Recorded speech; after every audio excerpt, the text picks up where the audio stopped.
It probably... there's an impala that ran out there. That's what that kudu was looking at.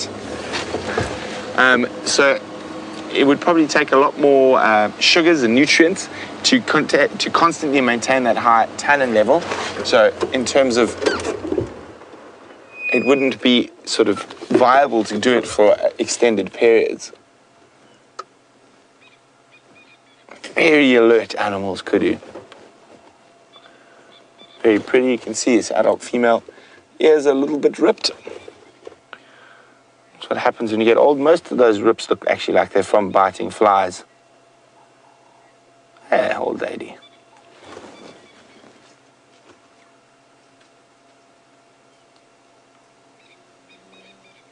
And in the distance, I don't know if you can hear that. And there's one of my favorite little birds, a coqui franklin, often described as a rusty bed spring sound.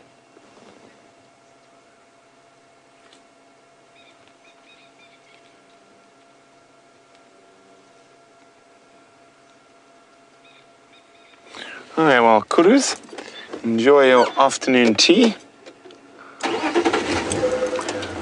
Let's go see what else we can find. It is amazing how quickly the bush changes.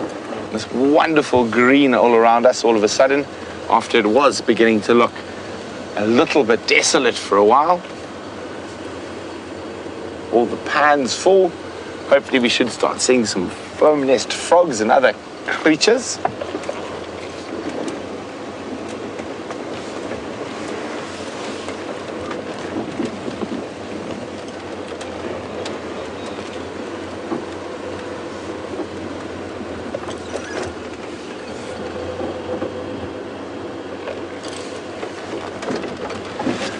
So we've been chatting a bit about the grass, the grazing, the drought, and James Dungeon on YouTube is wondering how long will grass stay dormant for?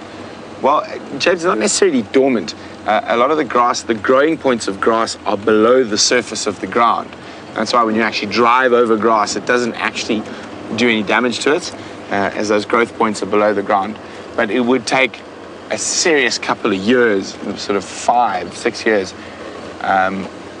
of no water whatsoever for the grass to die completely. And even then, some of the seeds would still lie in dormancy for possibly up to over 10 years before erupting.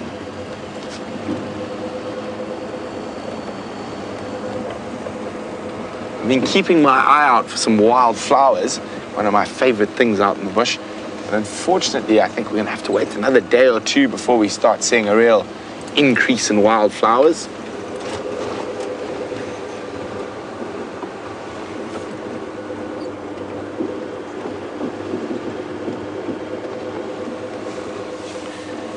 Now, if we have a look at the sky here, Chandra and I were actually chatting about it a little bit earlier. We will try to get up to a high point where you can see it. Curious ones wondering if that's smoke or rain in the distance. It's most definitely rain. There's a low-lying clouds, and hopefully they will overnight bring us some more wet weather.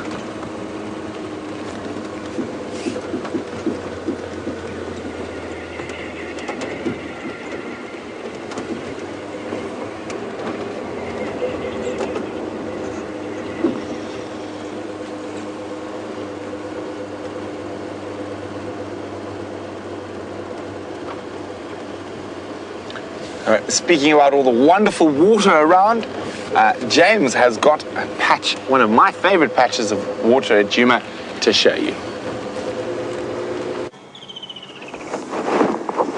There is a little terrapin swimming around in apparently Brent's favorite patch of water. Well, it might be his favorite patch of water. I certainly wouldn't try and drink any of it. It's got a lot of muck in it. Those are arrow-marked babblers you can hear that are disturbing my speech. Shut up. There we go. So that is a serrated hinged terrapin. Now we're supposed to get marsh terrapins here as well. They're supposed to be in temporary water sources. They're supposed to come out of the mud and live in little puddles. But I've yet to see one here, and the distinguishing feature apparently is two little tentacles coming out of the chin of the march terrapin. The serrated hinged terrapin doesn't have that little chin tentacle. I'm glad I don't have tentacles coming out of my chin. Now, there are also some dwarf mongoose alarming to what is now the left-hand side of your screen. You see, we're opposite now. So what I'm going to do is reverse, and let's just drive down the road there and see if we can't see it. We did hear or see a bird fly off, a big bird. So maybe there's a raptor or something like that sitting in a tree there. That might be quite interesting.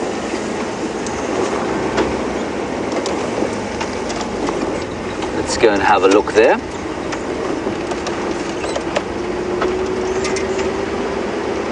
Just down the road here, I did see a bird, like I say, fly up off the ground. I don't know what it was, but I'm sure that's what's making those mongoose upset. And their alarm call, of course, is what gives them their Shangan name.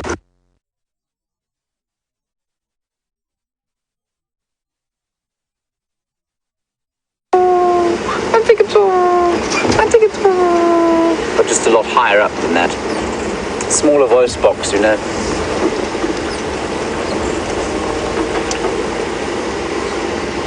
And I can they're still shouting. So let's just look in the trees around here for a raptor, large bird. Sorry, went black screen there. Her name it is Matsigitso. Matsigitso. There you can hear them saying it.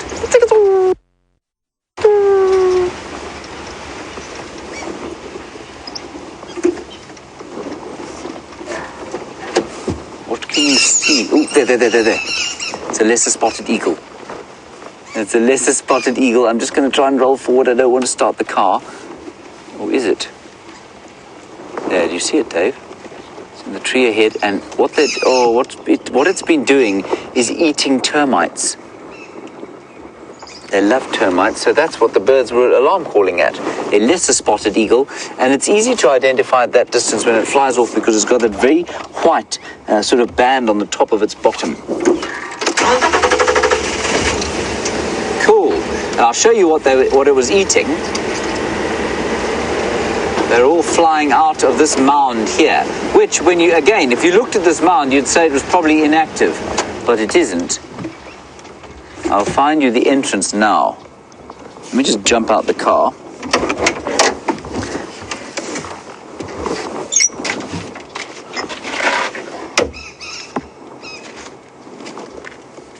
Can you see where I am, Dave? Yep. Here is where the bird has been feeding, on tiny little worker termites, no bigger than sort of maybe 3 millimeters across. There are a whole lot of ants in here that are trying to kidnap the termites. I'm just trying to find where the alates are coming out of.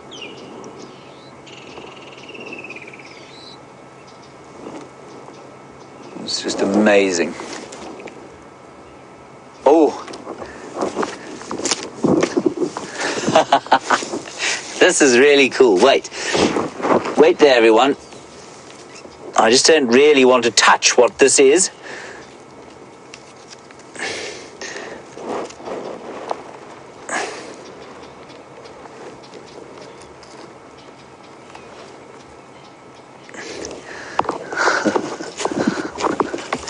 So many of you have asked us about dung beetles, and as soon as the rain comes, they pop out. And here they are, eating some dwarf mongoose dung, which is not particularly delicious stuff. But there you can see, amazing kind of rainbow copper-colored dung beetle. One of which is now trying to burrow into my fingers. And they're eating mongoose dung, which don't smell so fly. So I'm going to put it back.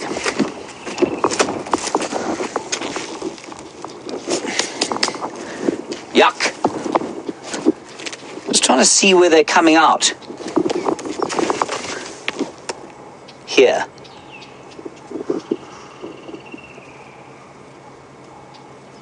The alates are coming out of the holes here, just where you can see them here. And every so often you'll see one fly away.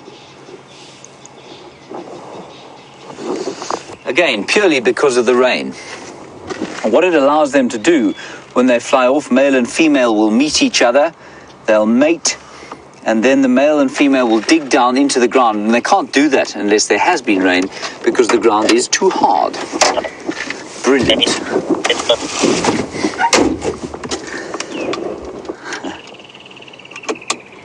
It's wonderful. They're flying all around us. Right, on we go.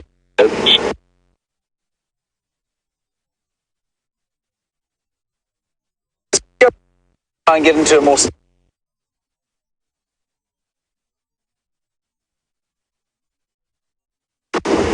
Did you get the colour on those dung beetles? So it's got a bit chilly. I've popped my jersey on, and we're just heading out into this open spot. The clouds seem to be getting a little bit more heavy. Jeandre is worried we're going to get very wet. I myself am still not convinced, but let's have a look at these clouds. It's a very dark and ominous sky.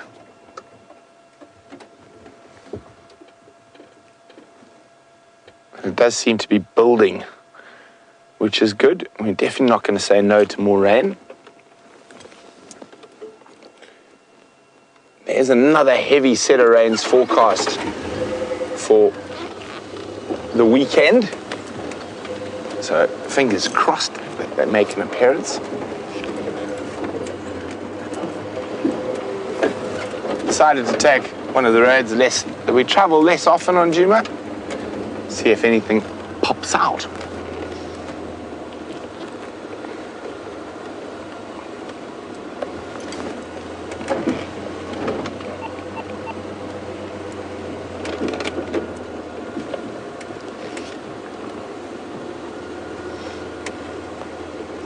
So for a while today I thought the clouds might break, but they've slowly rolled back and settled in.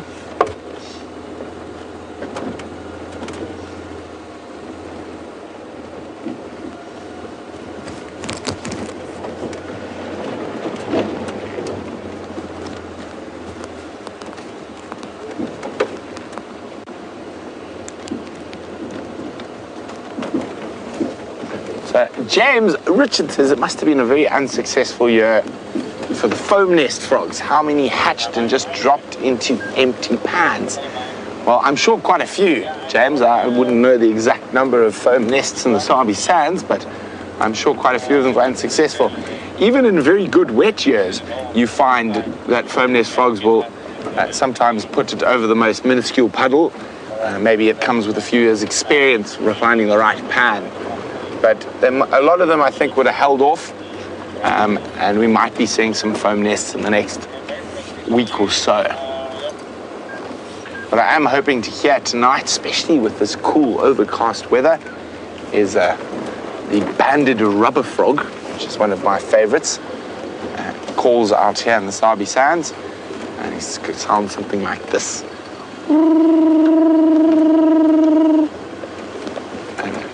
Keep going for quite a long time, holding that tone.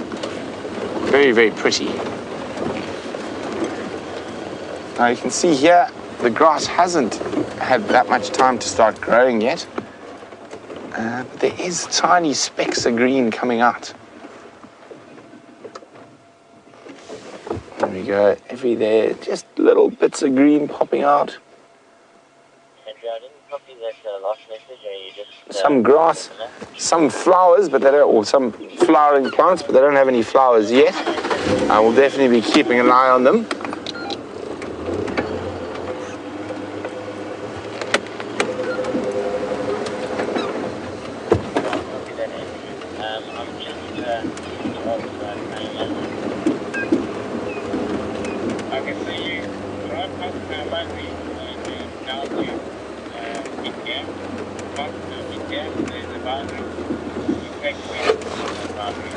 So our Beard and James, oh, we've got that spider web, there we go, are wondering, are there any geothermal spots in the Sabi Sands or in the Drakensberg? There are none to my knowledge. in the Sabi Sands. And I'm trying to think of any. John, do you know of any? I know you've hiked quite a lot in the Drakensberg. I don't think so. The geothermal spots I can think of in South Africa, the first one that comes to mind is very, very, very creatively named, a place called Warm Baths or Warmbad. There is some geothermal activity there. I know there's a few in the Karoo, and I'm just trying to think. Western Cape, yeah, but not in this area. I don't know of any in the Lowveld actually, so unfortunately not. Otherwise, when winter came, I think you would find the whole Safari Live crew hiding in one of them. Oh, VM is sitting in final control, and he's just popped through one of his spots called the Eland. I did not know that was geothermal. So that's about, as the crow flies, about 160 odd kilometers northwest of us. I don't know much about it. I've driven past it. I didn't understand it was a hot spring. So there we go. Learn something new every day. But again, that's on a very different soil type and rock type to what we have here.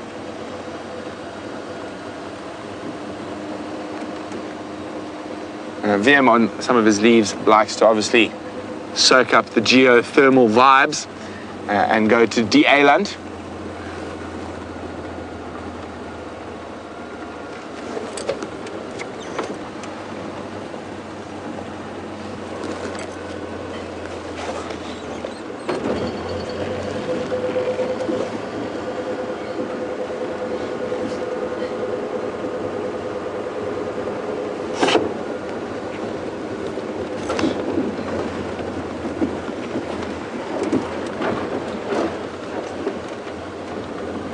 So Alice in Ohio would like to know, is the Nile monitor related to the crocodile? We saw a Nile monitor at the beginning of the Sunset Safari. Alice, about as closely related as an elephant is to a hippopotamus in the fact that they're both mammals. They are both reptiles. A monitor is a lizard, not a crocodilian, and they have a very separate sort of branch of evolution that probably broke away, if not hundreds of millions, yeah, probably, if not hundreds, or if not 50s of millions, hundreds of millions years ago. So they're not very closely related at all. One of the more little-known facts about the monitor, it is one of the largest predators of crocodiles. Even though they're much smaller, they are expert nest raiders. And during crocodile breeding season, one of the reasons the female crocodiles stay so close to their nests is to try to protect from monitor lizards.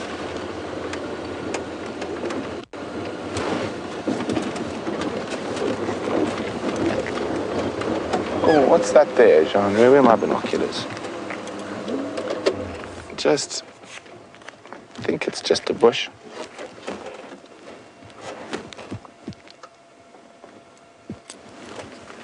Have a look. Oh, false alarm. Bush.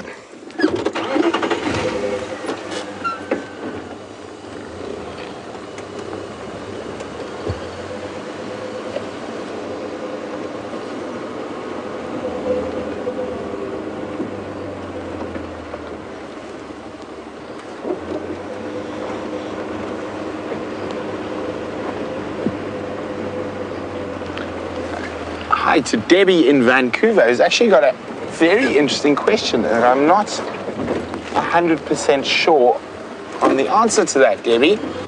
Debbie understands that reptiles have a Jacobson's organ. Do they use it the same way as mammals?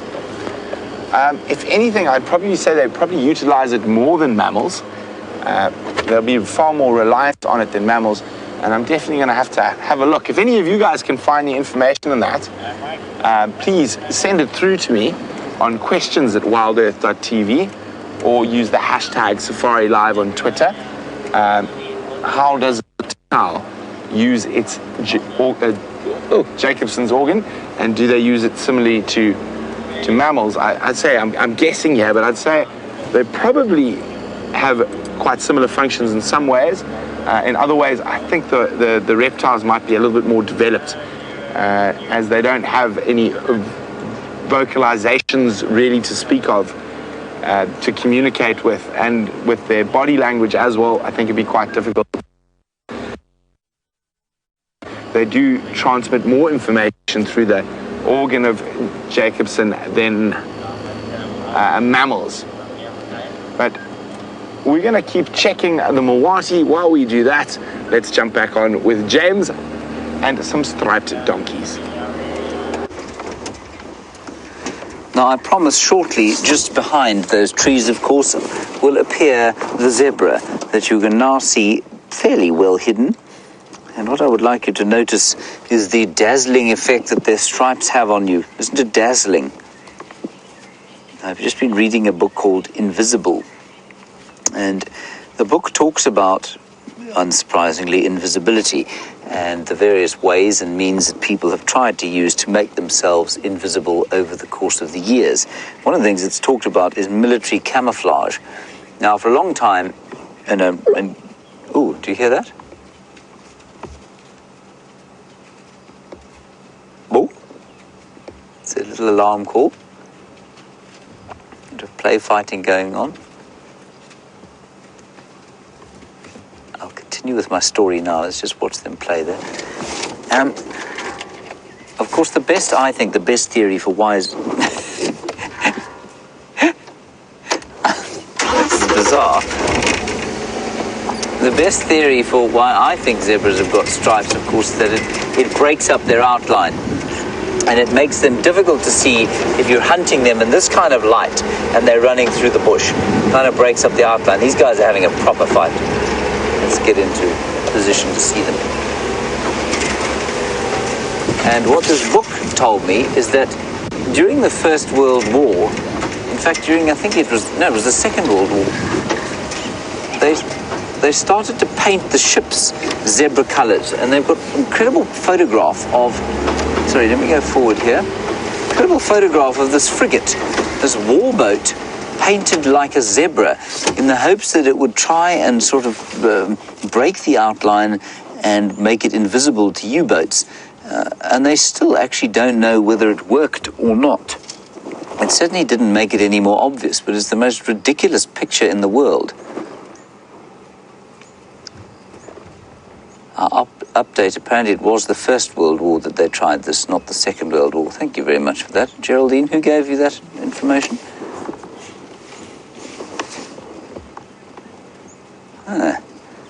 This is... Update comes courtesy of VM, the wildebeest, who's in the final control at the moment. Thank you, VM. Isn't that a lovely picture of them with the giraffe there? I didn't actually sort of sex any of these chaps. I didn't find out whether they were all little stallions, and there might be a little bachelor group. And that's why they're all playing. They do actually look like they're all young stallions. That's exactly what's going on here. And I can tell at this distance because of the skinny stripe underneath the tail. The females obviously have a much wider stripe. So that's not uncommon then for young chaps to have a bit of a fight, as you know, just as it is with human beings. Elephants do the same. Giraffe do the same. Human beings do the same. Young men will wrestle with each other it's supposed to be in playfulness, but quite often it's to establish a kind of dominance hierarchy.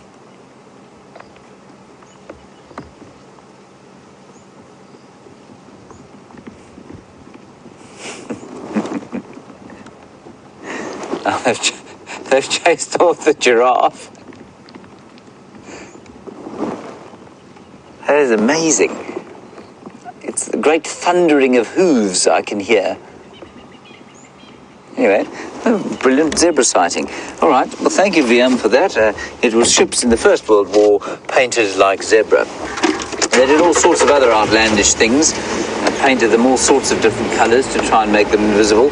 I don't think it's any surprise that ships these days are painted gray.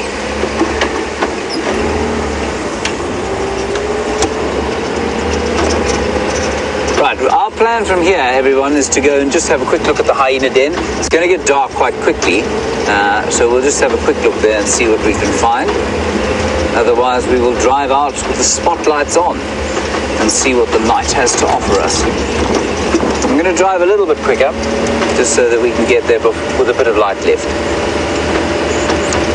The one disadvantage, I suppose, to these clouds is that it does make things darker faster.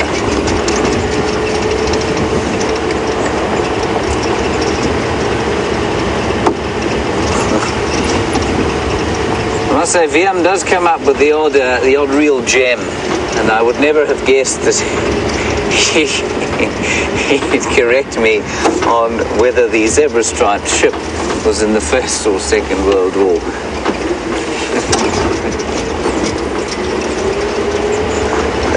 Apparently, it's because he really likes ships a lot.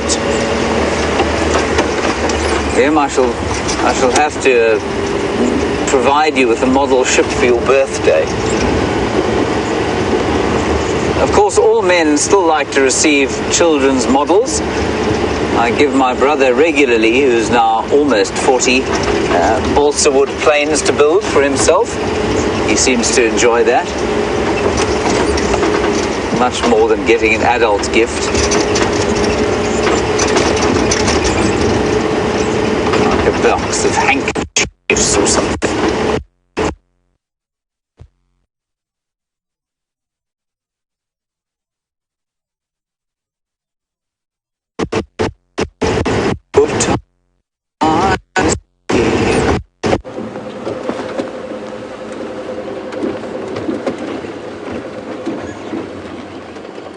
So we're checking around the area of Weaver's Nest, and I've just got a feeling that Tingana hasn't been seen in a while, and sometimes he does like to use these roads that run off our southern boundary as access points into the area.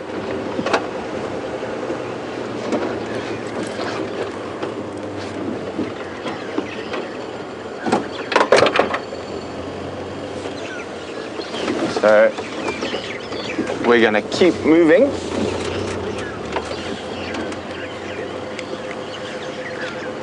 And see what's out there to be found. Hey, firm.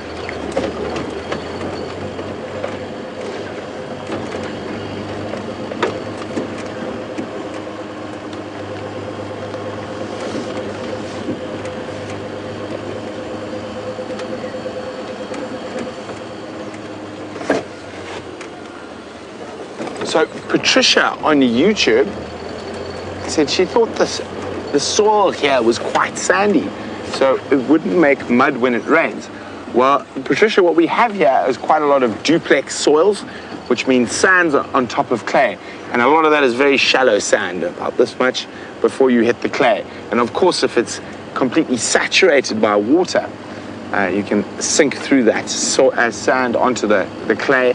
And also all the floodplains and low-lying areas around the little creeks and drainage systems will all be predominantly clay as well, which will make very serious mud.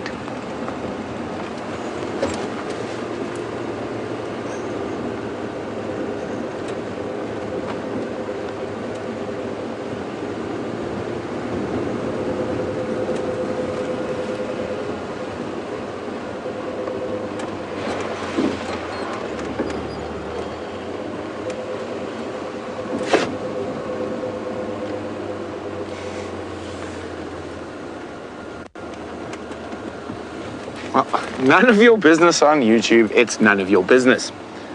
That's it. That's all I've got. No, I'm just joking. None of your business says, I've been hearing the rain singing frog on the Djuma cab. I'm not sure what the rain singing frog is and which one it is. I've probably heard 7 or 8 different species every night in that area. So what I will do is I'll slowly make my way towards the Djuma pan to see if I can discover what the rain singing frog is.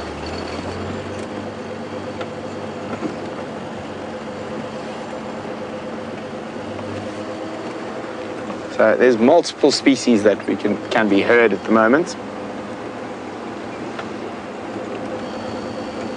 Getting dark really early with these clouds.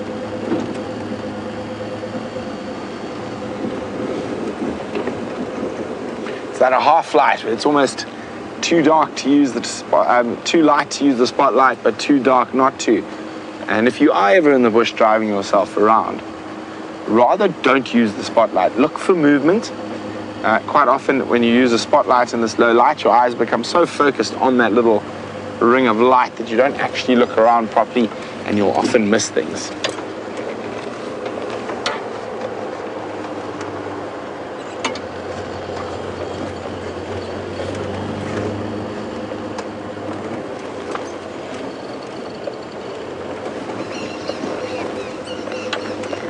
Oh, less spotted eagle. Just also feeding off termites, and as it took off, just heard all the white-crowned shrikes give. Oh, there it goes. So after not seeing very many of them at all, this is the third one I've seen today.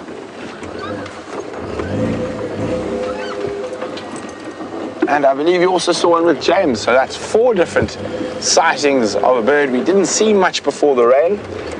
So a lot of those migratory species will have been moving around looking for spots that have had rain.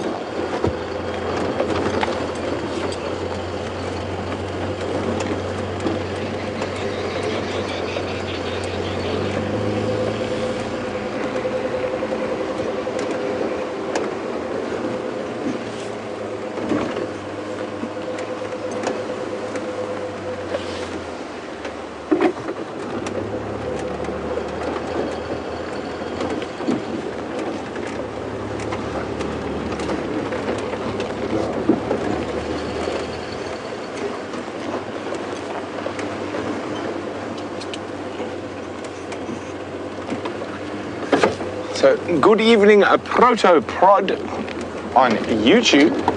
Protopod would like to know how often we get Canada geese in South Africa. Well, I can comfortably say, without the aid of a human being, never. They don't migrate this far. Canada geese, as far as I know, only migrate in the Americas, also in the northern hemisphere. I'm not sure if they go down as far south as Mexico, but I know they definitely don't come across to the African continent.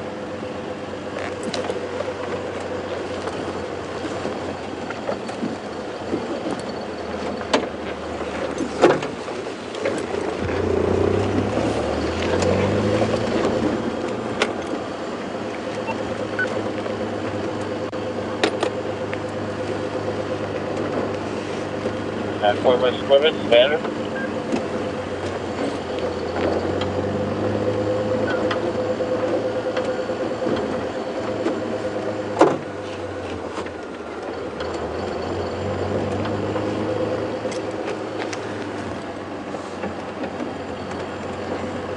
So hello to Penny Leg in Durban, KwaZulu-Natal in South Africa.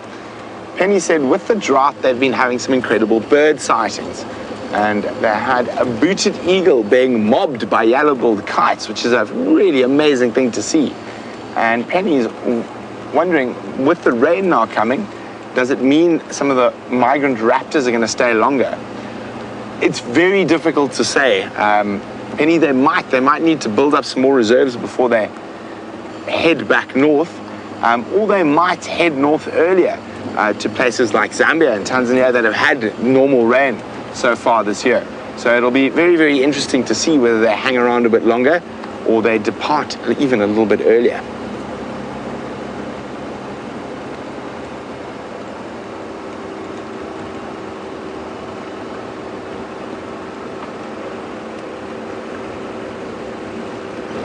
So while we make our way towards the Djuma pan to try to find out what the singing rain frog is, let's go see what Commander Bond is up to.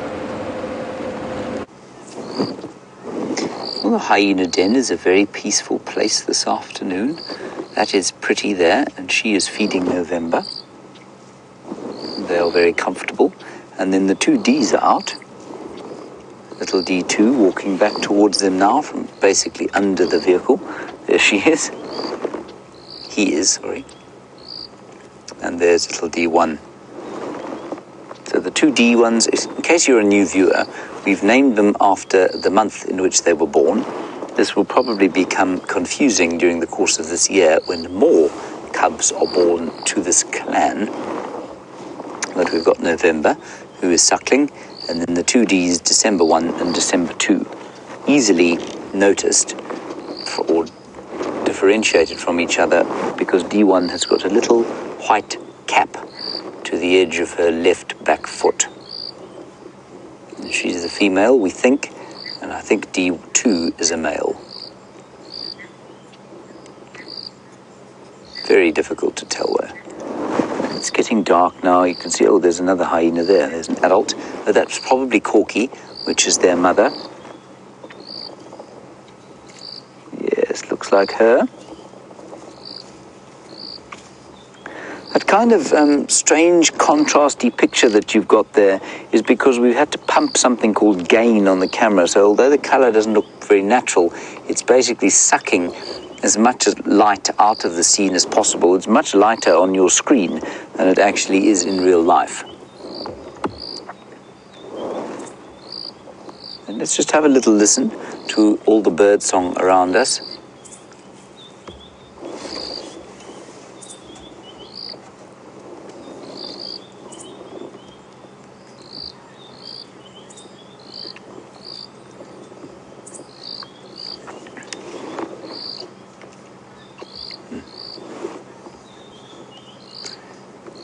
Ashley, you say that you miss South Africa. You're in England at the moment and you miss Africa. I know lots of people who live in England who are either South Africans or who are English and have lived here before and visited here, and they feel exactly the same way. And you want me to try and describe the smells and sounds and a bit of the feeling that you are perhaps not getting watching it virtually through your screen. Right, well, here we go. What we did have was some white-browed scrub robins calling in the background.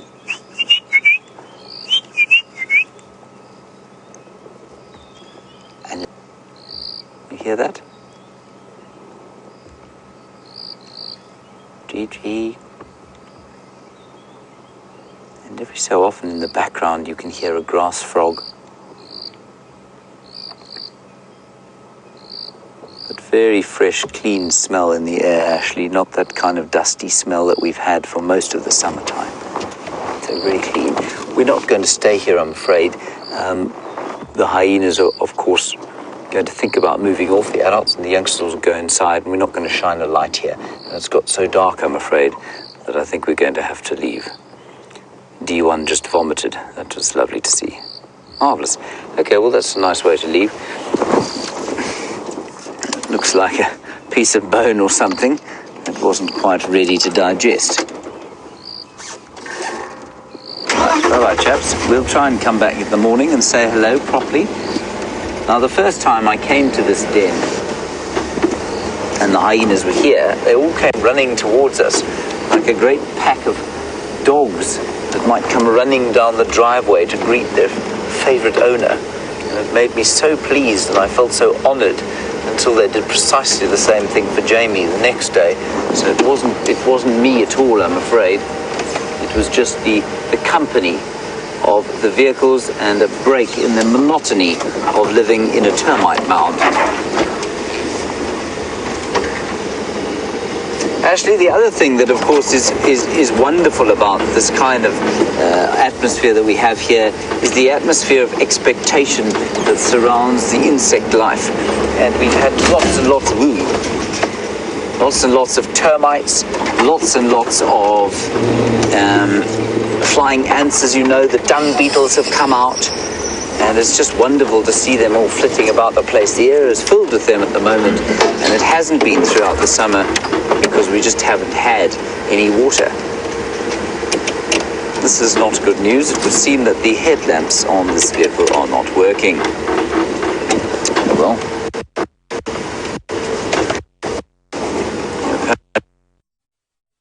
there we go. Them flashing there. Marvellous. Okay, observe that.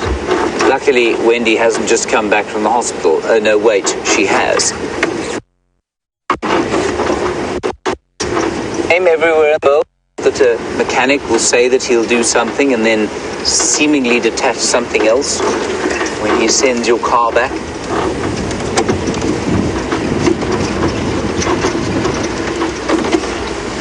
Impala.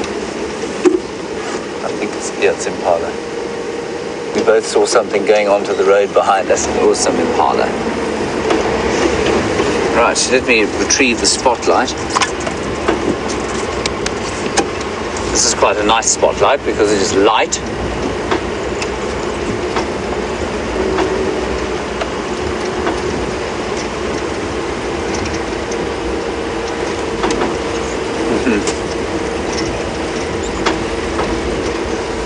Hello, Judy. An interesting question about why it seems that hyenas...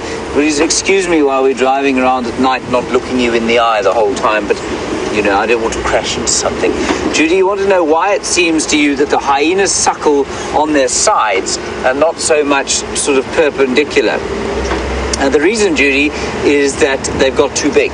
They can't do it perpendicular anymore because they've got too tall, and so they lie on their sides, and so that they can reach the teats more easily. When they're very little, they absolutely do lie straight forward and they suckle. They'll do it at all angles. But now, like November, she's much too big to try and reach the nipple if she's standing up or even lying down front on. Remember that their shoulders are the muscles that start to get very big very quickly, and so they become, I mean, if you watch an adult hyena lying off the ground, there's a strong slope from the shoulders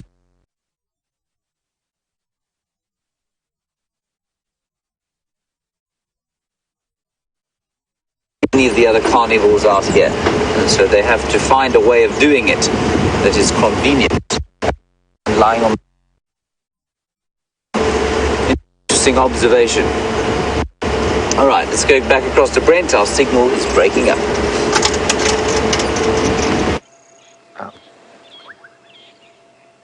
There we go. There's a terrapin enjoying the very full Djuma pan. And None of Your Business was asking about the singing frog. Now, we can hear a frog behind us, so None of Your Business, can you let me know if that's the frog? That blip, really like almost a chortle, for lack of a better word, but that's called a bubbling casina. And that's the only frog I'm hearing at the moment, but we'll listen carefully. So we're just going to keep quiet for a few seconds and see if we can hear anything else.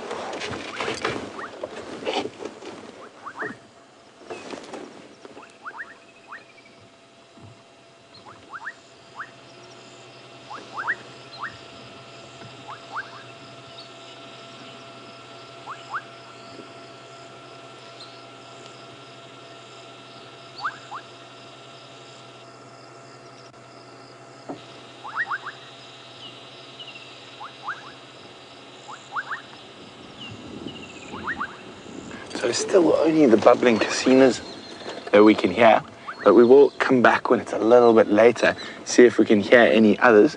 So None of Your Business, let me know if that's the singing rain frog you're talking about. Oh, I just saw Jean move the camera quickly. I was excited to what he had found, but it was a fleeting glimpse of a nightjar.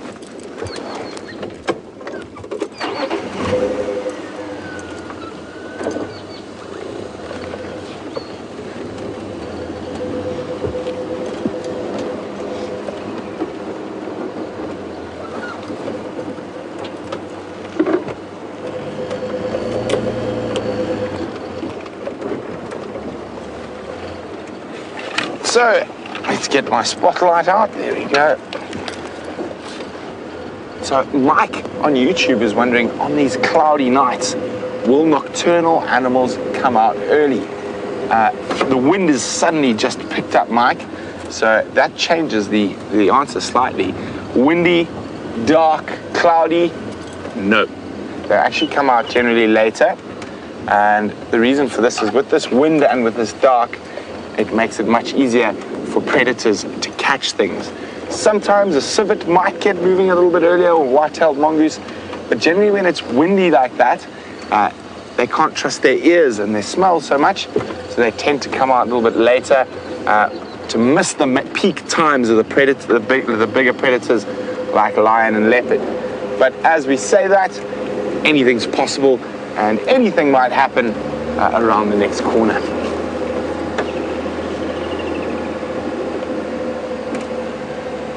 Hello, impalas.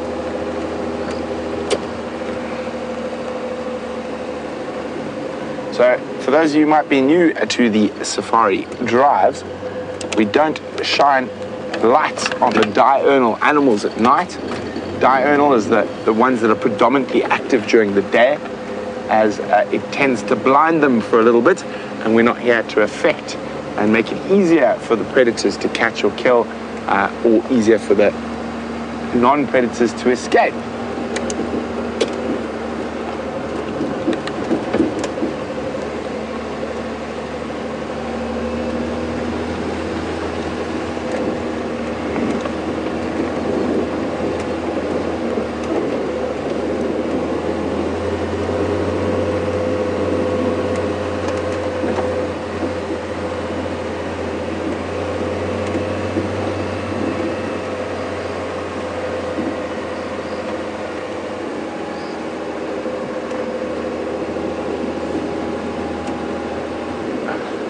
Bethany on YouTube says there's a frog that sounds like it says, rain, rain, rain. I'm still at a loss to what frog that could possibly be, Bethany.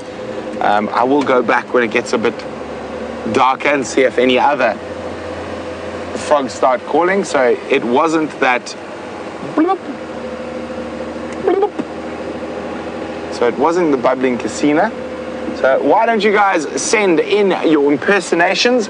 Take a little video, send in your impersonations of the mystery singing rain frog, and you can pop them through on email to questions@wildearth.tv, or pop them on Twitter with the hashtag SafariLive.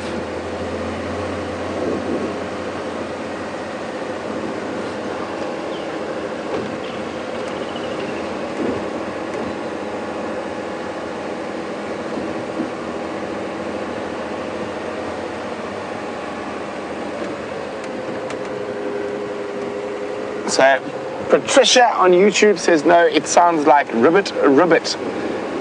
Only joking. And do any of the frogs out here sound like bullfrogs? Well, Patricia, I'm not sure what North American bullfrogs sound like, but we have bullfrogs that sound like African bullfrogs, and a very sort of deep, very but deeper than that even.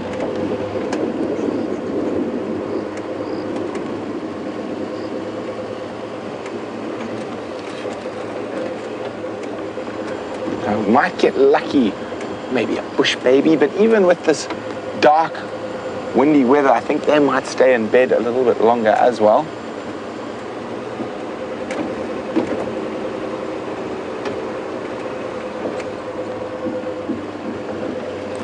Do you see that evil creature there? And it's shining its red eye at us. Do you know what it is, Jean-Andre? Yes, I think it's Brian's GoPro doing a time lapse of the sky. Apparently James also spotted the elusive GoPro time lapse earlier. So, speaking of elusive things and dark night, I think Jean-Andre and we have a task to perform still this evening.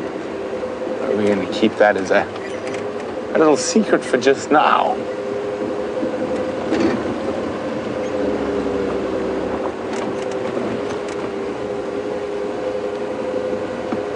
KDP-1 standing by.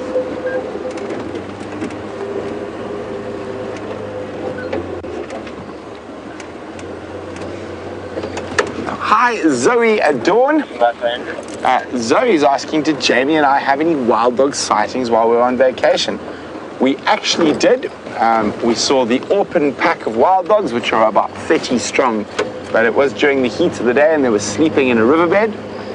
We also had a really great cheetah sighting of a cheetah hunting impala in the middle of the day in Kruger. So that was quite nice to be able to see that.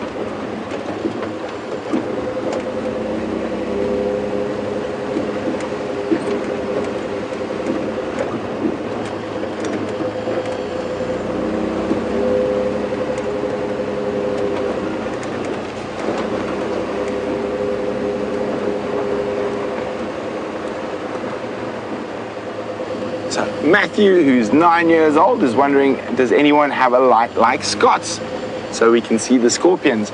Yes, we do, and I am on the lookout for scorpions as we speak, Matthew.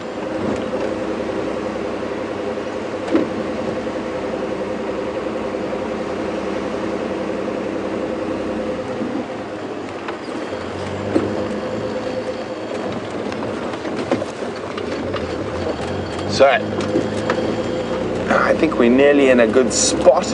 So, this is the area where we've seen serval a few times, and I've seen their tracks and dung as well. So I'm just trying to find a good spot to do this. Now, unfortunately, the trick is, until I have a special adaptation made, I've got to be very careful about hyenas.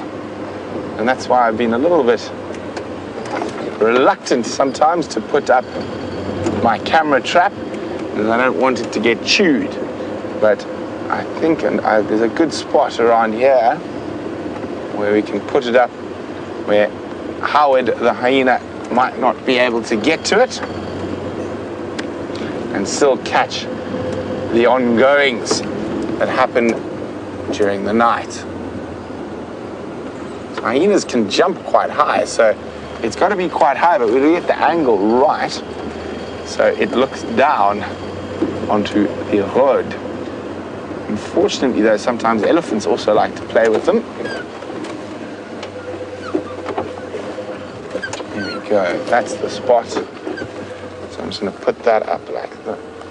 Do this with the light. There we go. And hopefully we'll catch something interesting overnight. So there we go.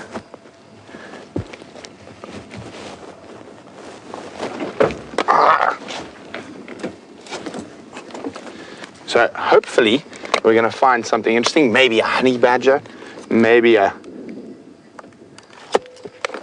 serval, or even more rare in this part of the world, a caracal. So I think if we face it down like that, it should catch the road. And I think all my settings are correct. Yebo.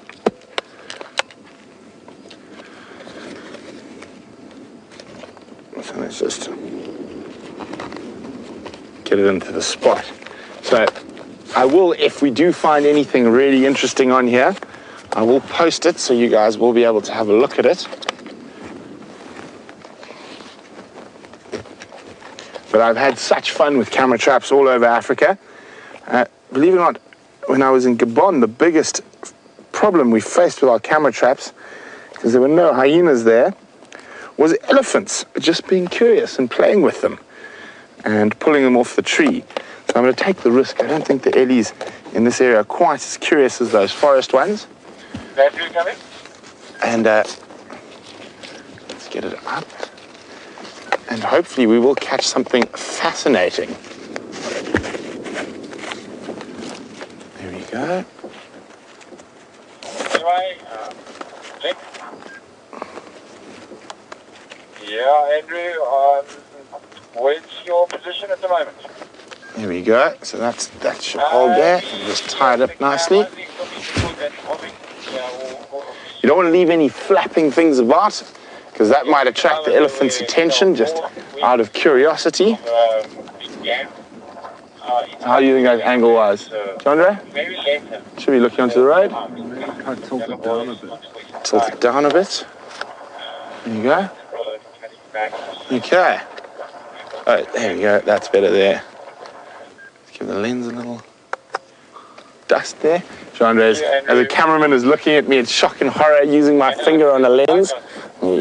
Use my jersey. There we go. Yeah, Andrew, we did get to see them, but they didn't come into Torchwood. They were just on the boundary. Let's go. Put it on. So, Jean-Andre, smile. The first picture is definitely going to be of us, because I'm blinded by the light while I try to get back. Andrew. So it's got a motion sensor It'll pick up anything that moves down the road during the night. So we'll be the first thing it catches.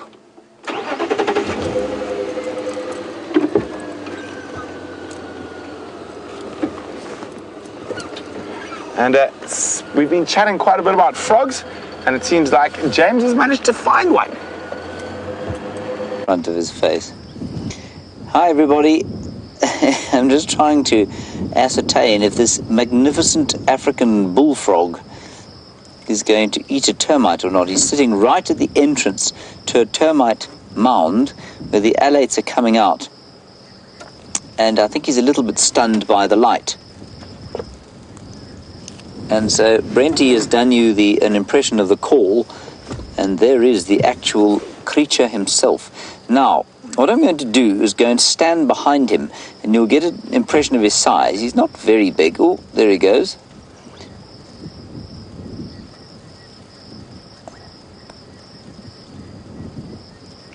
I'm actually quite interested in his size. He's probably he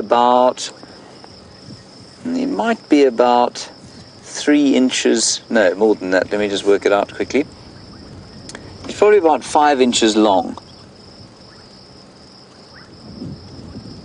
No, I won't get out because I think he'll be disturbed. What I would really like for you to see, though, is him try and eat a termite. It's hilarious to watch. They do this kind of sideways twist when they get them into their mouths. Here comes something past his mouth now. Not interested. I think he's dazzled by the light. Now, the way you identify these chaps is from the eye. You can see the eye, and then you can see a little crescent-shaped white bit. I don't know, can you see that, Dave? Is that full zoom here? You can see a little sort of crescent-shaped white bit just behind the eye, and that's his ear. And that crescent-shaped white bit is a very distinctive marker. Dave and I are now being absolutely savaged by termites because we are the source of the light. And there's our magnificent bullfrog. Oh, he's wonderful, isn't he? Brilliant. He'll be loving these termites. And I don't know if you can hear some beautiful frog calls, which I've so missed. There, look, look, look, look, look.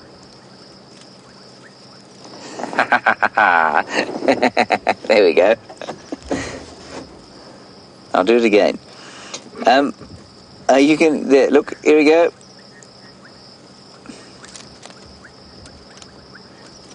Do it again. You have no idea of the feeling of these termites climbing down our shirts, frog. It's all for you. Anyway, in the background, there's another wonderful frog, and as I say, we've missed the calls. There he goes. He's got another one. We've missed the calls of the frogs. That one is toast. No, it's flown away. Oh, toast. Got it.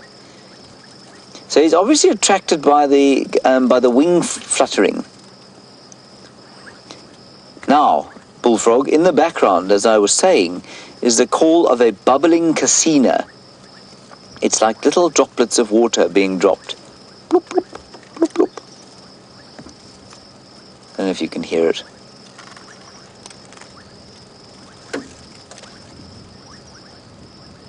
But it's just the most wonderful sound of the summer.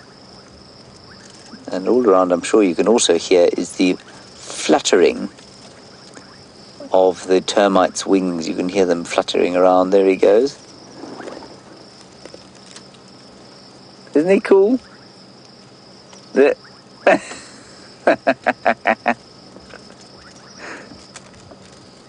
He's in full action now. Here he goes.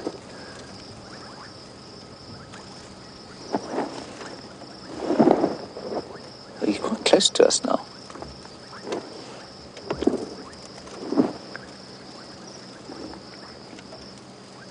All right, Scott, at least Brent's also got a couple of these bullfrogs. Let's go across to him.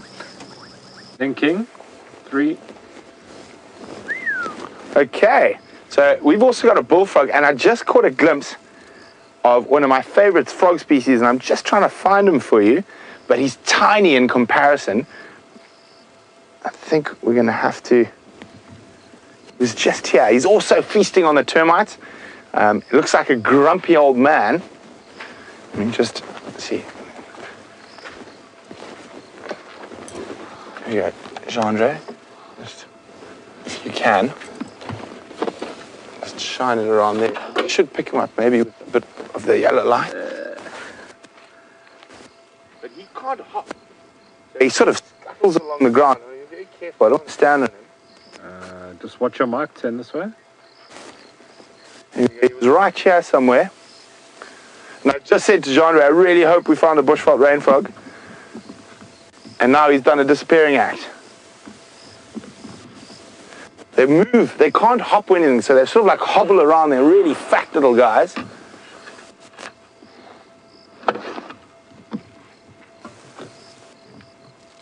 Oh dear, it looks like he's escaped and I don't want to stand on him.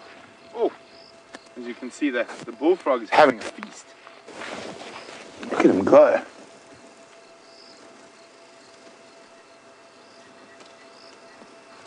And of course, all these termites are even more attracted to this area because of the lights of the vehicles. So we're giving him a proper feast. And he's going to be gluttoned by the time we leave. I'm so sad that little rain frog disappeared. There's a good chance we might find another one with the alates out.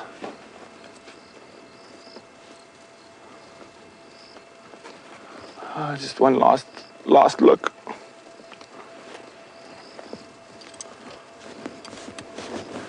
Awesome stuff. Look how pink his tongue is.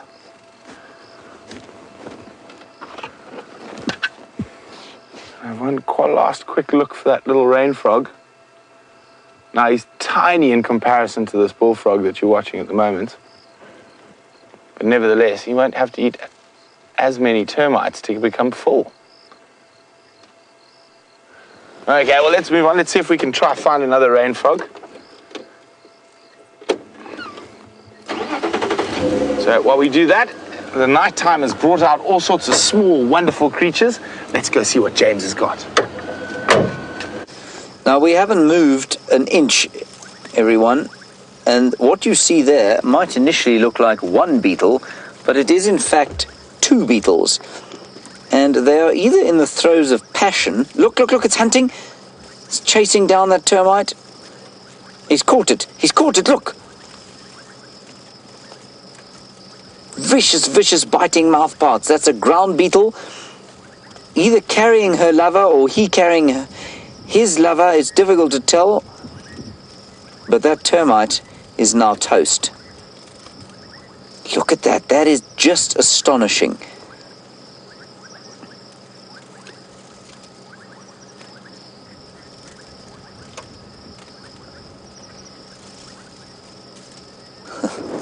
And you can see the one on its back there as well, yes, as Jerry says, fighting for its life. This is just amazing. So I don't know what else they could be. I mean, those are ground beetles, definitely. Ground beetles, as you can see now, voracious predators, will be sucking out the insides of that termite as fast as possible. But whether they're mating or they wouldn't be a youngster. They're not known for their amazing parental care.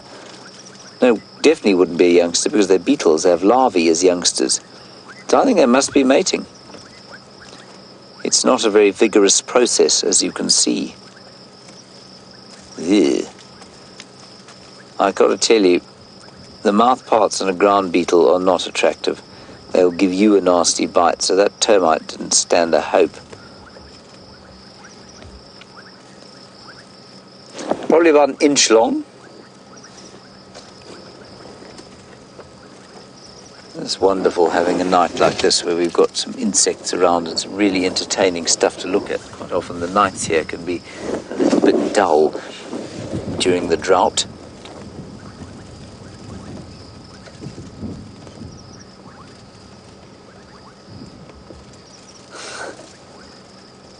Now, the one on the ground there in front there will eventually shed its wings. I wonder if it's a male or a female. There are lots of little predators around there. That little thing in the middle, that black thing running around just to the right-hand side, is an ant. And that will also be looking for something to eat. And then there's another approaching animal. What is that? There. That small black thing.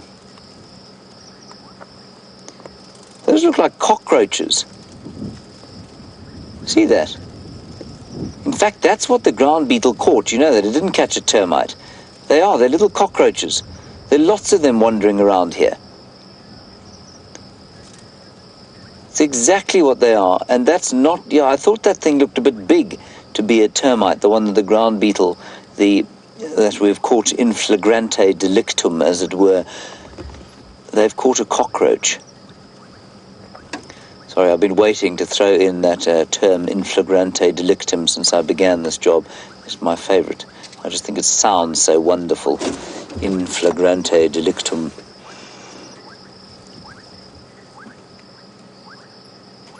Yeah, they're eating one of those cockroaches. So we've got cockroaches, termites.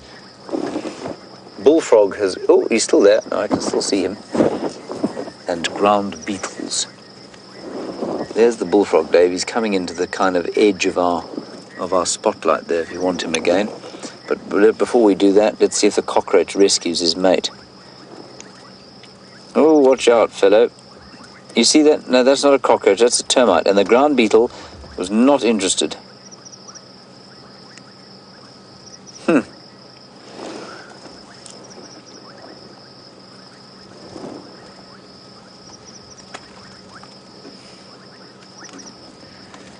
Right, I don't think that this beetle sighting is going to get particularly more exciting than it is, but the brilliance of the final control has got a special treat for you. Slow-mo of the live kill we had just now. Here we go.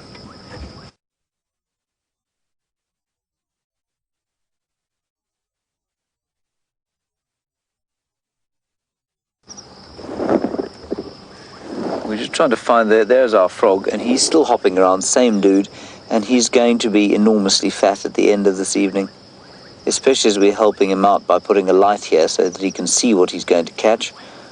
Isn't that amazing to see how they catch the termites? And how pink the mouth is. And I just love the way when he bites, he kind of twists his throat sideways as he swallows them. And so fast. I found one this morning. Let me just turn the light a bit. I found one of them this morning, and it was cold. It was cold, quite chilly, and it could barely move, you know. Of course, they are ectothermic, which means they really do depend quite heavily on the outside or ambient temperature to be able to move.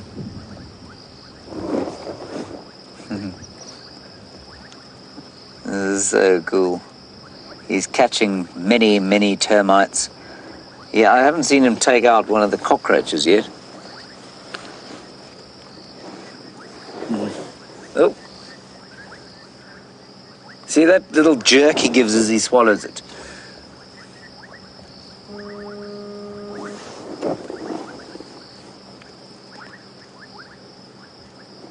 So cool. Oh.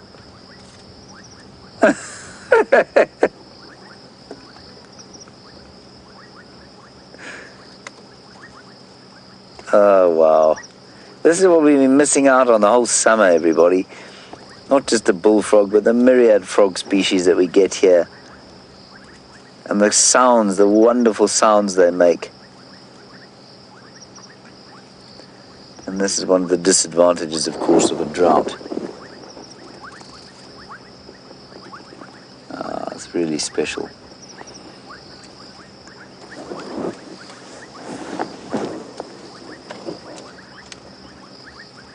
Hello, Heidi. You're in Switzerland, which, as I've said to you before, an appropriate name for where you live.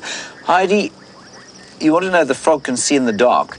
Yes, you know, I think they can probably. I don't know how well, but presumably quite well, because this is when you find them out. And they're normally out at night, often eating these termite alates. So I think you'll find they actually see really well at night. I've no doubt that this floodlight is helping his activities immensely, but I think they can see. Otherwise, I don't know how else he'd be finding these things. I mean, the termite doesn't have a hope against a tongue that fast, does it? He's really got into his gears now.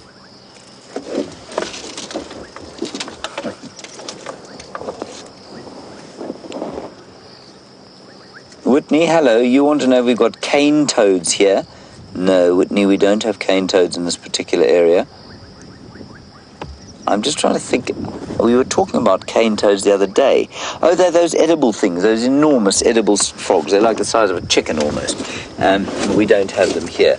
I saw a picture of somebody had caught one and was taking it home to eat it. Sort of a toad about that big. We don't have those here. Right, marvellous sighting that was. Absolutely brilliant. Come on, Wendy, let's press on. Oh, there we go, we've got some light. It's all going our way.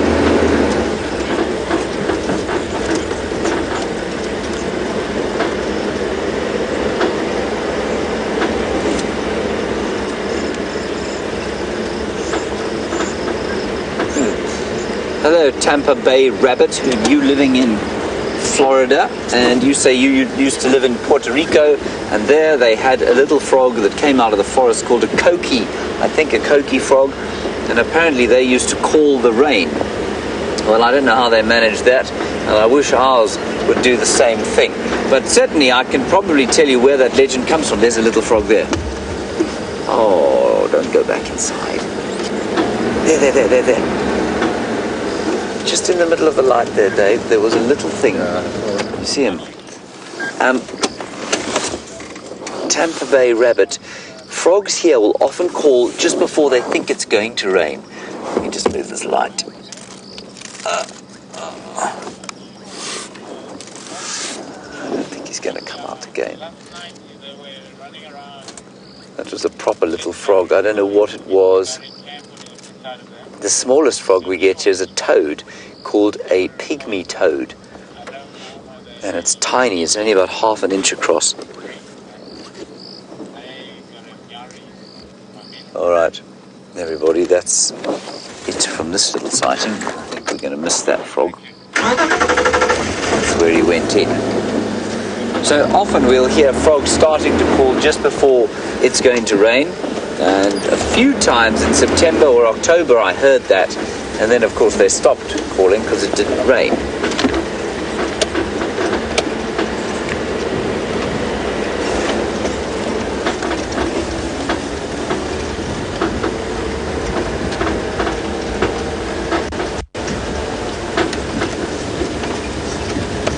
All right, we are going towards where Brent is, which is quite fun. But it's so wonderful to be close to the water. So we're going to go around towards the Djuma Dam. But before we get there, I'm going to bid you adieu because I think we're going to lose signal as we go through this little dip here. So thank you, David, for your efforts today. Wonderful time. Thank you, Geraldine, the Cheesecake Kent, on directing, being helped ably, of course, by Louise and Kirsten. And thank you to Brent. Wonderful to be driving with him again. And he's being filmed, of course, by Jean-Dre. We will see you tomorrow morning at 05:30 before I go through the dip. Stay safe and happy wherever you are. Bye-bye.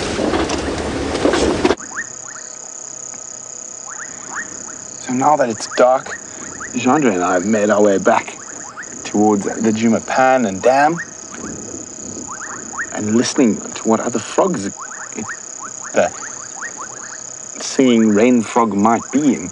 So far, all I can hear is the bubbling casinas.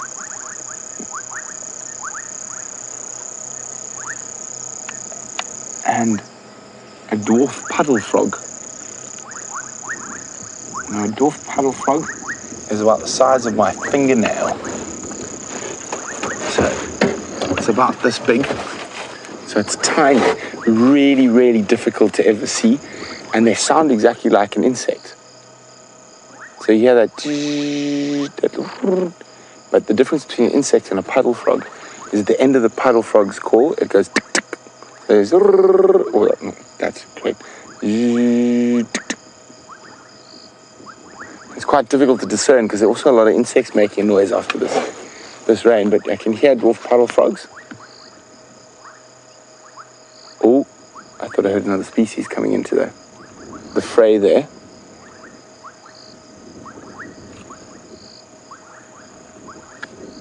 sounded like a red-legged casino at the start of the call. But I don't think he says rain, rain, rain either.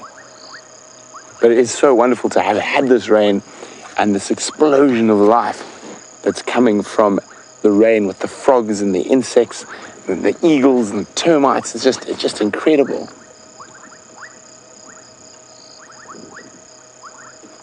Really hoping for a few more frog noises.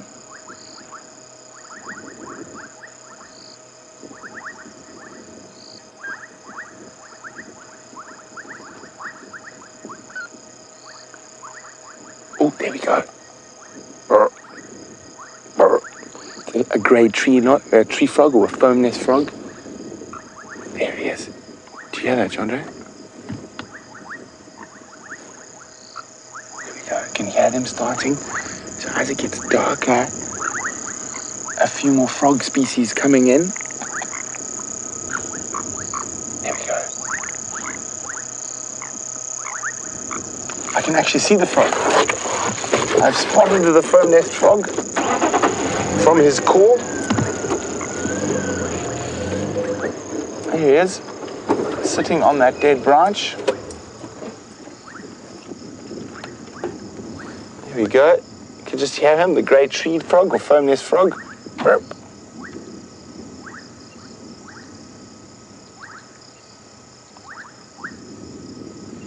So guys, it's been great having you all with us, and from myself and the foam nest frog, we'll see you all in the morning.